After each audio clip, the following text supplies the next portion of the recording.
आपला second round होईल.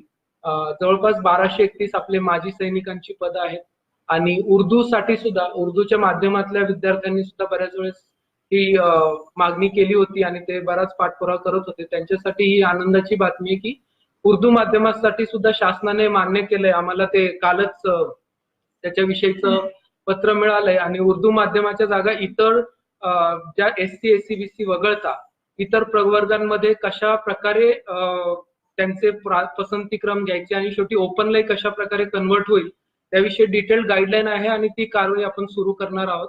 आणि त्यासाठी आपल्याला पुन्हा थोडक्यात आपली भरती प्रक्रिया ही राऊंड 1 ला संपलेली नाहीये, ती कंटिन्यू राहणार आहे. राऊंड 1 त्यानंतर राऊंड 2 त्यानंतर तो राऊंड 2 1231 पदांचा शक्य झाल्यास लवकर होऊ शकेल. जर उर्दूच्या सर्व विद्यार्थ्यांचा पसंतीक्रम घेऊन झाला तर थोडासा आम्ही तो वेळेचा प्रयत्न करू की ते उर्दू माध्यमाचा राऊंड याच्या बरोबर होईल का थोडासा वेगळा होईल ते एकूण आमचं रेडी झाल्यानंतर कळेल.